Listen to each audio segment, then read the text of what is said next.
Next up is our first panel discussion on the role of research in strengthening academic institutional framework. We'd all agree that education is an integral aspect of every society, and in a bid to expand the frontiers of knowledge, educational research must become a priority. Educational research plays a vital role in the overall development of pedagogy, learning programs, and policy formulation. It is a spectrum that borders on multiple fields of knowledge, adopts rigorous and well-defined scientific processes in order to gather and analyze data for problem solving and knowledge advancement. Let me invite Ms. Ritu Dhan, our Chief Scientific Officer at Springer Nature, to discuss this and more with our panelists. In her present role, Ritu is responsible for championing, promoting, and driving editorial excellence across the Springer Nature journal's portfolio.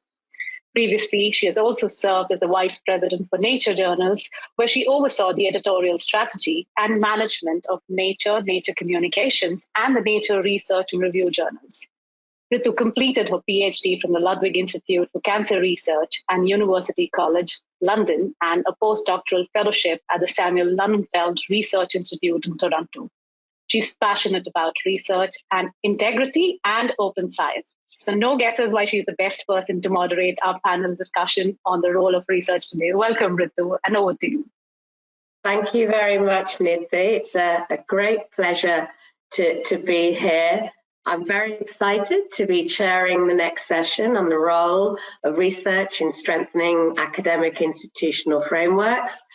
In this panel, we will discuss the role that research can play to strengthen academic research institutions across the world.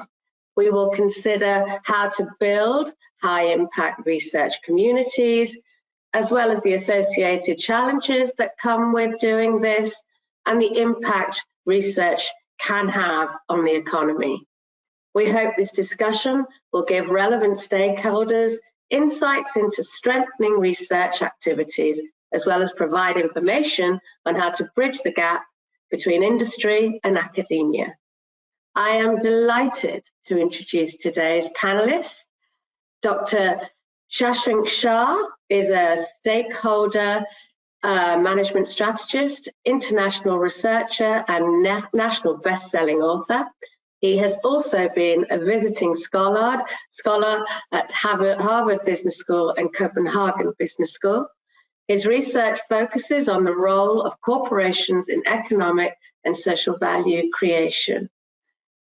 We also have Ms. Carolyn Unk, manager of the research communication team at the King Abdullah University of Science and Technology in Saudi Arabia, where the team focuses on the dissemination of accessible research as well as manuscript editing.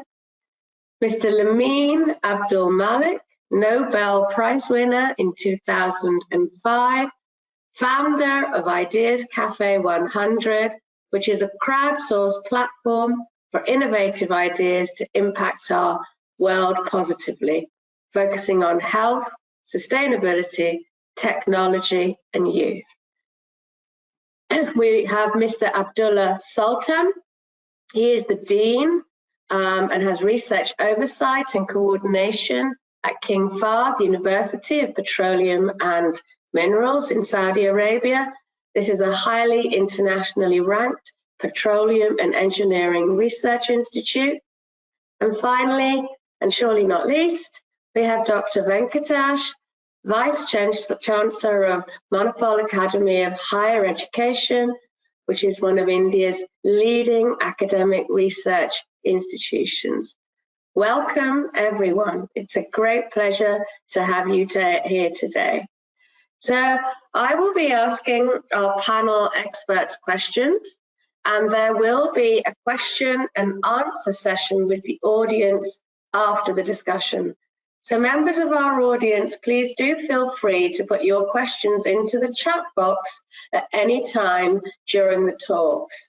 Please also note who you feel should answer the question, and at the end of the session, we will return to these questions. Okay, if I may start with you, Dr. Venkatesh. We've just heard from Frank on the importance of open research. How important do you feel open research is in academic institutions in India? And would you also care to comment on how the Springer Nature Transformative Agreement with the Manipal Academy of Higher Education has supported you in strengthening your research activities? Thank you, Ms. Dunn. It's a pleasure to be part of this panel, and my warm greetings to all the co-panelists and all the audience from Manipal Academy of Higher Education, an institution of eminence deemed to be university. Uh, uh, Academics and research today cannot be separated. Any higher education institution worth its salt must invest and must deliver in some form of research or the other. And as an institute of eminence, Manipal Academy of Higher Education has a legacy to contribute towards societal developments, to create new knowledge, to share new knowledge, and share the recent findings by the faculty and students from MAHE to the society without any paywall. That becomes very important. And MAHE has invested very heavily in research. Being a multidisciplinary university, we need to concentrate on each discipline and create an ambience where there is, frequent interactions between researchers from different faculties, and we promote interdisciplinary research in a very big way. I think that is the future for research, interdisciplinary research, and we believe in open science and research, and that is the reason why uh, we have had a transformative agreement with Springer Nature. It's first of its kind globally to have such an agreement at an institutional level. And I'm very happy to share that with this agreement, many of our researchers have been able to publish around more than 500 articles in top journals. And I'm even happier to say that in the last year, we had close to 3,300 publications from our faculty, and close to 45% of them have been in open access journal.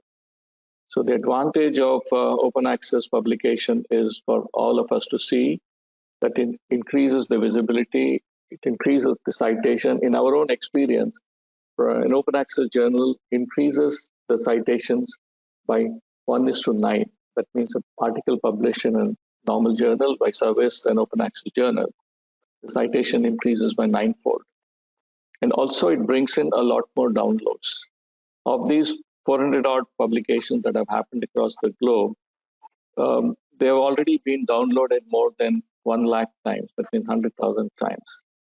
So these numbers show the outreach of research work carried out by MAHE researchers publishing in open access journals. After the Springer Nature Agreement, having seen the fruits and the benefits of the Springer Nature Agreement, MAHE has signed similar open access agreements with many other publishers, F1000 Research, Taylor & Francis, and Cambridge Press journals. We're also working with IEEE for signing an agreement. So it's important that we continue to invest in open access publication, and more open access publication will also bring in more and more collaborations, more so international collaborations, and more in citations, and also more and more downloads. This is without doubt. And it also provides an access to promote multidisciplinary research. Therefore, we are convinced that the way forward is to have as many open access publications as possible through institutional agreements, though it costs us a little, but the benefits are far more than one would achieve in publishing in other closed access journals. Thank you, Dr. Venkatesh. I'm very pleased that you've found the transformative agreements have helped you to promote the practice of open science and open access publishing. It's great to hear. Dr. Shashank Shah, in recent years, There has been renewed investment in the northeast of India, which saw little development before 2014. Can you comment on the specific activities seen in the northeast of India, as well as generally how India has been gearing up to strengthen academic research? Thank you, Ritu, for your question. And as we have the flexibility in an exam paper, I'll answer the second question first and the first question second. So let me quickly provide the overview to research in India per se. I've put together some statistics which would be of interest to the audience. I think largely over the last decade or more, India has been spending about less than 1% of its GDP on research and development. And the private sector chips in about half of these investments. For numbers' sake, in 2019, about 1.23 trillion rupees were invested in research and development by India. Of this, the higher education sector spends about less than 10%. And yet, from a performance perspective, the academic institutions have done reasonably well. They've been doing impressive work in publishing scientific research in peer-reviewed publications and even indexed databases like NSF, Scopus, SCI databases, in which India is ranked among the top 3 or top 5 or top 10 with respect to scientific publication output in the last few years. And in 2021, just last year, India was granted a record 58,500 patents. So a lot of work has been happening.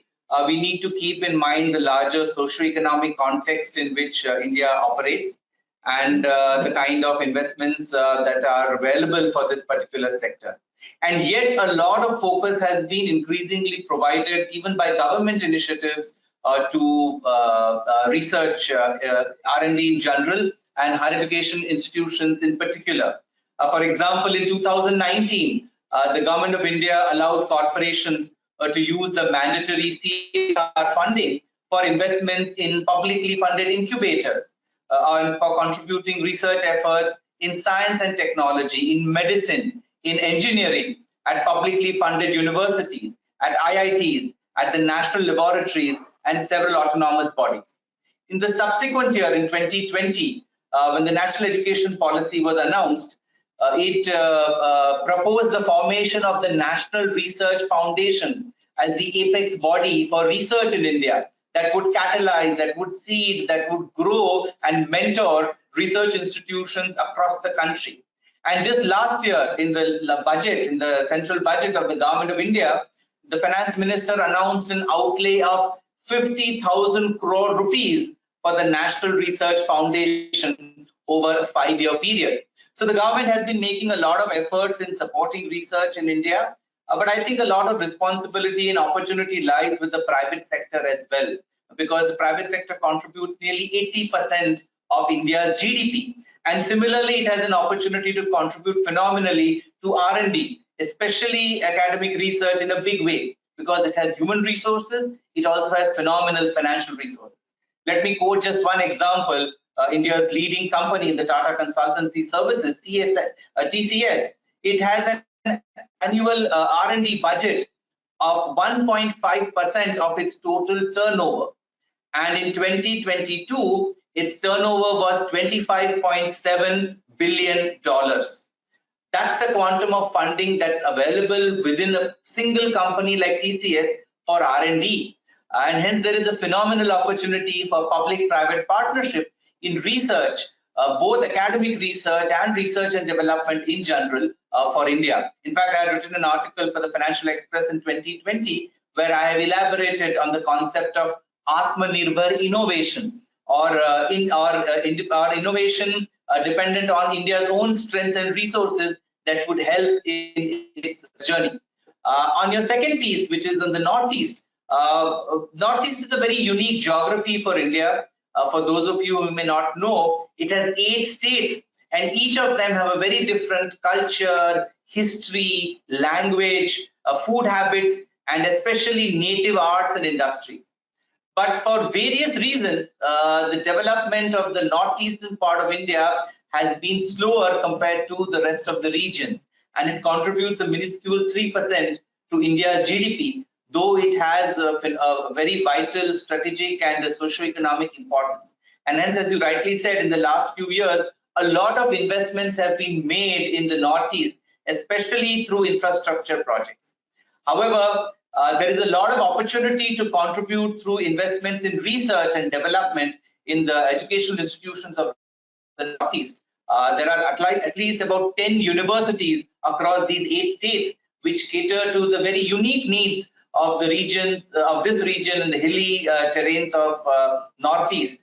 And hence investments made there in R&D can bring forth a lot of unique insights which are based on their personal experience, having been in that part of the country, translating their own learnings with various aspects of their socio-economic life into research, and using that to publish and share with the rest of the world can lead to phenomenal learnings for the other parts of the world, and can also lead to a lot of collaborations. So yeah, that's what I would like to say. Over to you. Thank you very much. Mr. Abdullah Sultan, your question. Saudi Arabia is ranked 17th in the world for its academic research. You have pioneered research project collaborations in universities and research-related institutions. Can you give us some examples of support and guidance the university may have received from the government of Saudi Arabia to help you achieve this feat? Well, thank you very much and for the invitation, and I'm glad to be part of this session.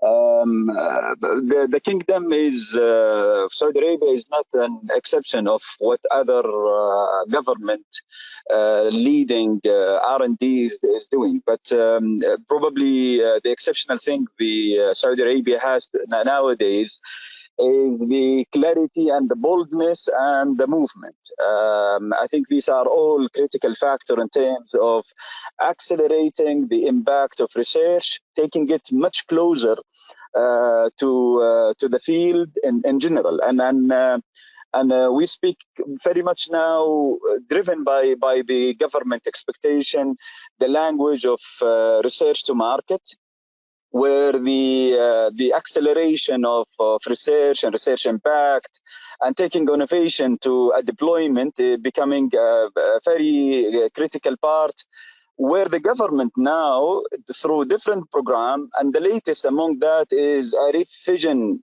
going on as we speak right now for the research development and innovation program at a national level. Can speak of an example of what happened on the last couple of years at a multi-institution, and I'll take my home institution as an example, KFUPM. With the support from the government, with the support from the local industry, we believe within Bahrain today, next KFUPM is one of the major energy cluster from research, development and innovation that bring together technology, company, academic institution, a whole ecosystem from prototyping, fabrication, demonstration, pilot scale. Of course, all of that comes with an important role of the government in steering the direction. And I believe always this is the role of at a government level, the steering of the direction and the alignment, and also putting resources toward achieving goals are very important aspect, and our government is really doing a fantastic role along that directions. Thank you. Thank you very much. Caroline Ank, what is the value of partnerships in earning trust and reaching the target audience? Hi everyone. Thank you very much. Well, for us, partnerships have been really important for us earning the trust of our researchers and our target audience, especially in the early days of communicating about KAUST research.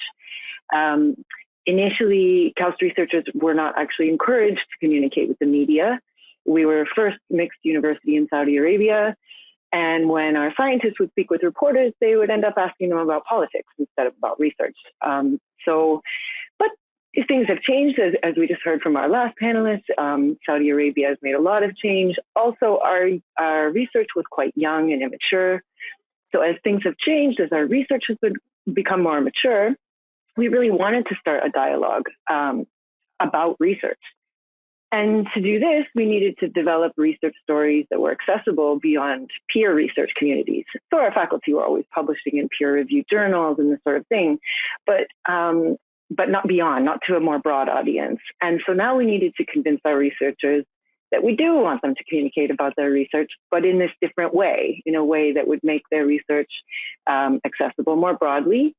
And to do this, it was really helpful to partner with Nature Research. The strong reputation of the brand helped us get confidence from our faculty to work with us. And they ultimately felt reassured that we would share the message accurately, and also while remaining digestible, that we weren't just dumbing down their science, but putting it in context. And now, 8 years later, we've started another publication with Nature Research called KAUST Insight, and this targets even a broader audience. But the point is, what these publications do is they make research accessible. And this is important because many research outputs actually provide awareness and are connected with topics that people make decisions about every day. For example, if you're going to buy a new car, you don't just walk on the lot and pick the pink one or the green one. You would research the type, the make, the price, the features, and make an educated decision. So science provides this type of information that helps people make educated decisions, such as, should I wear a mask? Should I buy a CO2 offset on my flight? When is it a good idea to use plastic, and when should I avoid it? And especially since COVID, the general public are even more now in touch and recognize how influential science can be on the decision-making of their daily lives. And it's important to give people, give everyone access to this information so they can make informed decisions that affect not only the individual, but even up to the state of the planet. And furthermore, this partnership continues and is valuable for us in our research communication. We partner also with Nature Research to share our stories on their channels, because we have a lot of the same audience members in reaching other academics in other fields, graduate students, the general public, influencers, and decision makers. Thank you, Carolyn. Mr. Lamine Abdul-Malik, what areas of research should Africa prioritize in the next decade? Good morning, good afternoon, wherever you are. Thanks a lot for inviting me to this session, really, really important. I just want to start off with two main areas that are very hot topics at the moment, healthcare and climate change. So just going back to the concept of healthcare, sadly, we start talking about health when we actually go to the doctors. But it wouldn't be better if universities were researching basically prevention. It would be a lot cheaper and obviously a lot less burden on our healthcare system, especially in developing countries like the African continent. So first of all, just a few things I would like to, I'm going to split my answer into two areas, climate change and healthcare. I think in healthcare, if you look at what are the things that are coming onto the planet, so if you look at it already in Africa, 286,000 children die every year from fake medicine. And that's just what WHO knows. They actually estimate that the figure is actually 5 times that.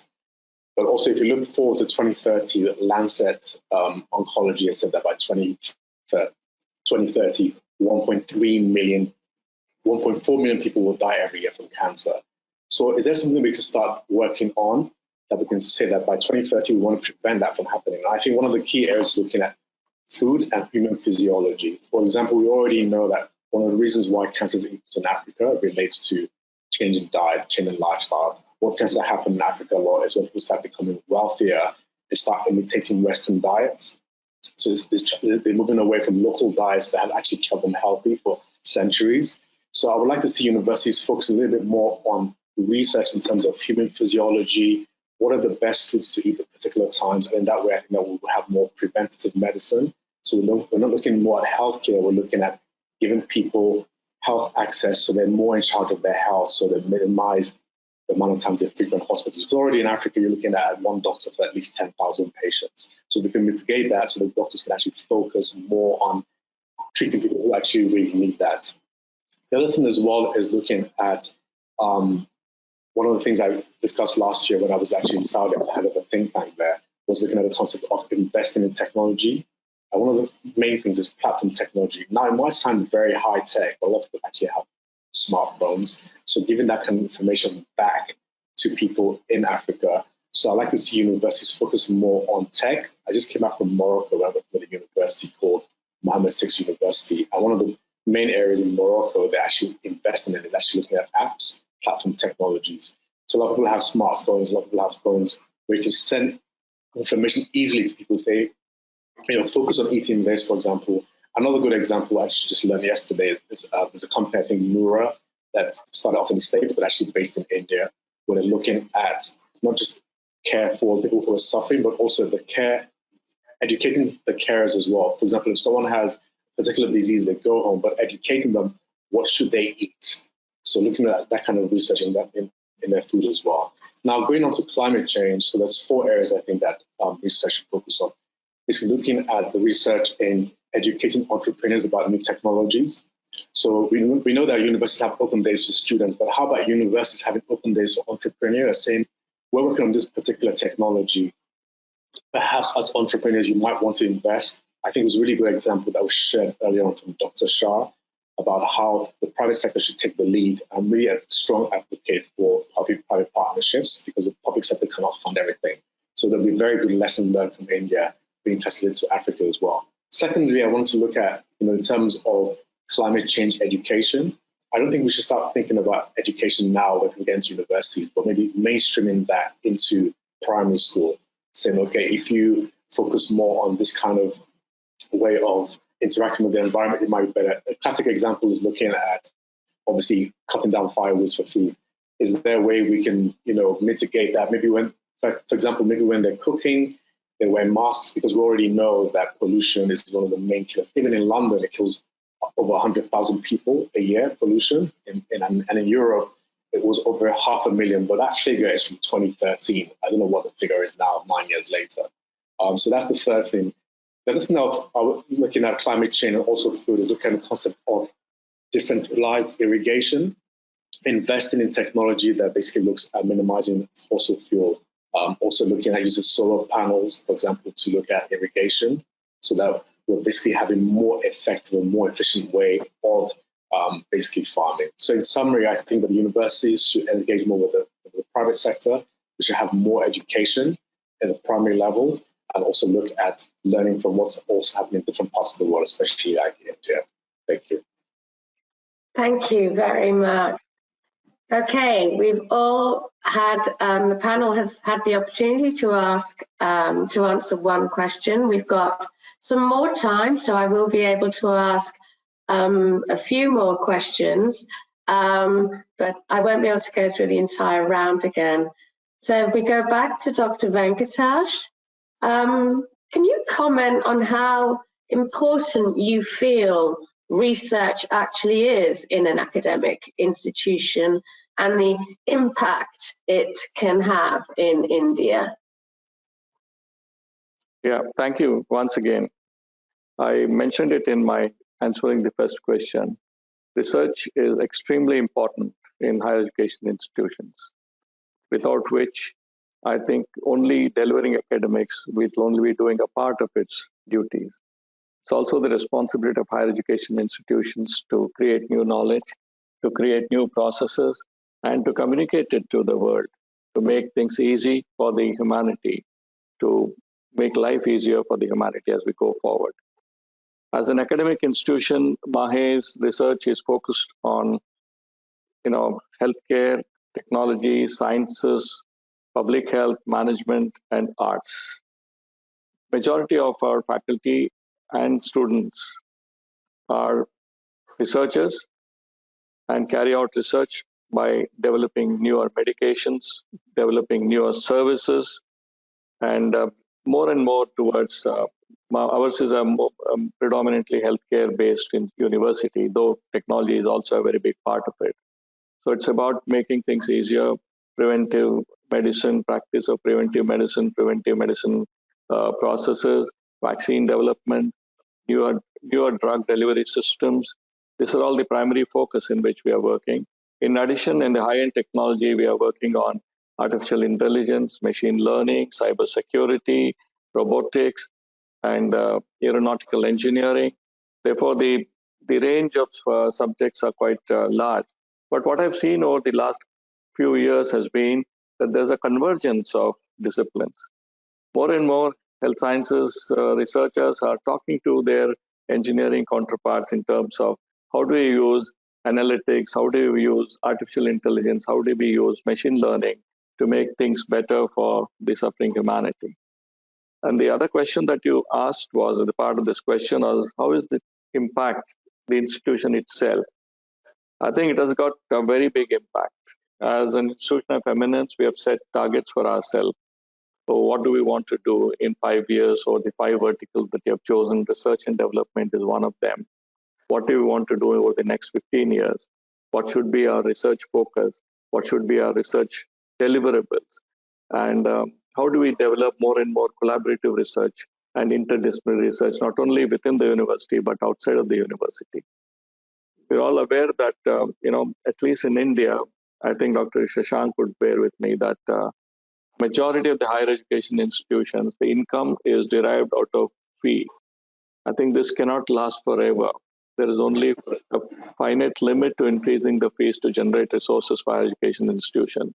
Therefore, quality research happens to be one of the important aspects of generating more income. Firstly, by grant income. Secondly, by generating intellectual properties, and which then can be monetized, and the money could be used for many other purposes. The other important thing, how does it impact the universities, rather the higher education institution, is in today's world, the accreditation and rankings play a very, very big role.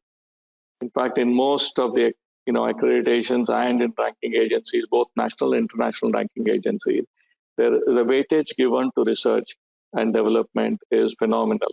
Somewhere between 25 to 40% weightage, depending upon the various ranking agencies. Therefore, if you do not produce quality research, you're left behind.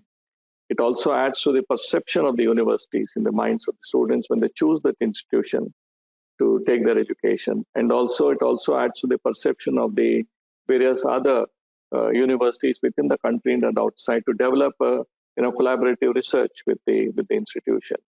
Keeping all these things in mind, MAHE places a very, very high importance to quality research. The other thing that is we are very focused on is to develop younger researchers from within the student community, both graduate, postgraduate, and doctoral community, to provide such an environment that the students could choose research as a career. It is very, very important, especially in a country like ours, that you need to have highly competent researchers to develop new things, new processes, and to make things easier for the community, and also bring in name and fame to the country. So keeping all these things in mind, MAHE plays a very important role in supporting research.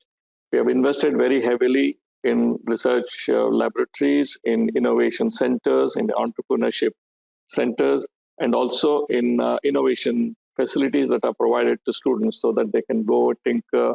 We have an idea cave where students from different disciplines come, meet together, brainstorm, and come out with a new research idea. And the other important thing is about the research spend of a university. We are always the fund starved in India. But as a policy, MAHE has made an objective that it will spend enough on research so that from its operating expenditures. As of last year, we spent around 11% of our operating expenditures on research and development processes. And we have set an objective of around 15% spend over the next 2 years. All these things will help us in focusing on quality research, in engaging our students in research, We've also devised new programs, new courses, so that an additional year can be spent purely on research and or getting an enhanced qualification. So without doubt, I would say that any higher education institution which wants to be recognized as an institution of importance within the country and outside has to be savvy about its research, need to engage newer researchers. In fact, we have a lot of research in incentive policies which support researchers with the funds and also give them monetary compensation for publishing or even developing an intellectual property. So with all these things in mind, we are looking at to be amongst one of the best research institutions in the country, in addition to being recognized as a great academic institution. Thank you very much. I don't think we've got time to ask any of our questions to the panel again. I want to be sure that we have some time to ensure the audience has an opportunity to ask questions. So, Megha, do we have questions from the audience for our wonderful panel? There are a few questions from the audience. So here's the first one. What areas of research should India prioritize in the next 5 years? Okay. I think we could either throw that over to Dr. Venkatesh or Dr. Shah. Would either of you like to answer that question? Yes, I can take it. I'd like to just connect that with something else I wanted to share. Is about the role of innovation and entrepreneurship in the higher education system. So the research need not and should not be just academic research from a publications point of view, but should eventually get translated in something tangible for the sector, for the field, for the community, for the society, for the nation, for the planet.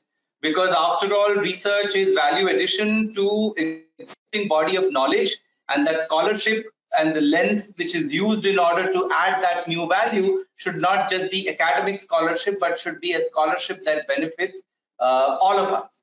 So keeping that bit in mind, I think a lot of efforts need to be made by universities to focus on research, but also focus on action-oriented research, which gets translated into innovation and also fuels entrepreneurship. In case of India, I'd like to share the example of what the government of India has been doing over the last 7-8 years through what is called the Atal Innovation Mission. A dedicated mission has been established by the government of India, which focuses on establishing new incubation centers in different institutions, including higher educational institutions. And some of the key areas which are focused on are as diverse as advanced manufacturing, as agriculture, cyber security, defense, education, energy, clean tech, health, transport and mobility, water and sanitation. I think with respect to India, each of these and more, all of these areas are extremely critical in order to fuel the growth that India is looking at for itself. And I think that the higher education institutions can play a pioneering role in contributing to and catalyzing this growth story. Today, as a nation, we are the 6th largest economy in terms of nominal GDP, and the 3rd largest economy in terms of GDP at PPP. And that places India among the top league of nations in the economic sense. And if this journey has to be successfully continued, I think research, development, innovation, and entrepreneurship will play a very important role. I already identified a broad set of areas on which research can and should be undertaken. And I think higher education institutions can play a very important role. If we look at countries across the world, whether it is Europe, where universities like Cambridge and Oxford have contributed to the intellectual capital of that region for nearly 1,000 years. And if you look at the US, institutions like Harvard and the Ivy League have contributed to the intellectual capital of that nation for almost 3 centuries. And in the ancient India, we had the likes of Nalanda and Takshashila and Vikramshila and Odantapuri and so many universities which contributed to the intellectual capital of India for several millennia. In fact, an OECD study showed that between 0 AD and 1750 AD, India alone contributed to 1/3 of global GDP. And I would not hesitate to say that its universities played a very important role in catalyzing this economic success that India experienced for nearly 18 centuries and more. So I think if as India reclaims its role in the Committee of Nations among the leading nations, as I shared some of the statistics, research will play a very important role, and that research can be nurtured in a very, very substantial measure by higher education institutions, which are the training grounds for budding minds to translate their energy and enthusiasm into outcomes that benefit not only the field, but the society, the nation, and the world at large. Thank you. Thank you very much. Megha, are there any more questions? We might have time for a very, very quick one. Yes, so the second question is addressed specifically to Dr. Shashank.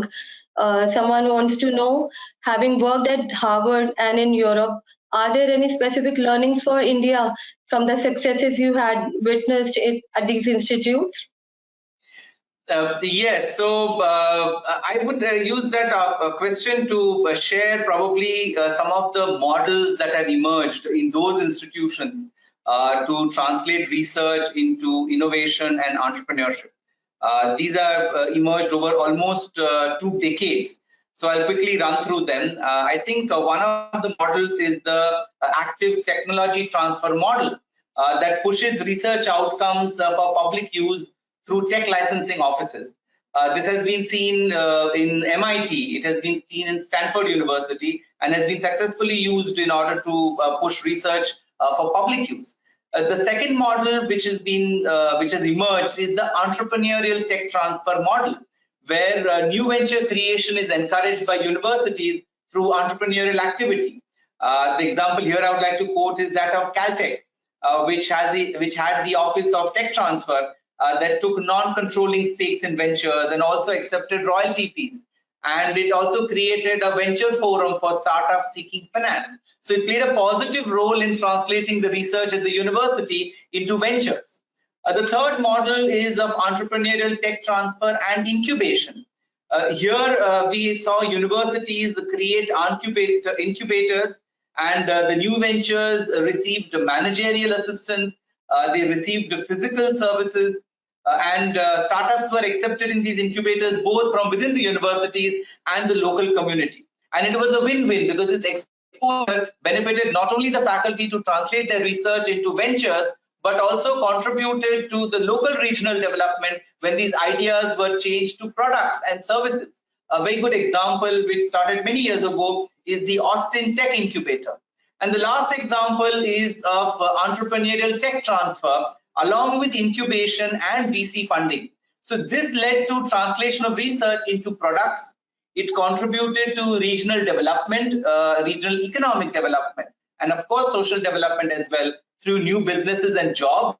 And also one very important thing is it changed the way scientists looked at business and business opportunities. Harvard was an example in the early years where all these 3 things were done in a substantial measure, along with Boston University. But as the VC funding came up in very big way in that part of the country in the US, the models changed. University of Chicago way back in the 80s had such a collaboration and achieved great success. But the last part which I mentioned was changing the way scientists looked at business. I think not just scientists, educationists in general, researchers in general need to look at education as a very powerful opportunity to translate their learnings and research into transformative outcomes for the larger ecosystem. I think engineering, while corporations are the fuel, are the engines which fuel the economic growth of a country, the higher education institutions can be called the intellectual headquarters of countries, which can provide the right direction for corporations and even for policies both in the public and private space in order to channelize resources and ideas in the direction which will benefit not only the country, but the nation at large. So that's a little long answer, providing a comprehensive overview of my experience at Harvard and the way the incubator and innovation and entrepreneurial ecosystem in US universities evolved over the last almost a quarter century. Thank you. Thank you so much. And I want to say thank you to the entire panel for such an engaging discussion. It's been a great pleasure to have you here today. I'll give you my little round of applause, and I will hand over to Megha now to continue the meeting. Thank you very much, everyone.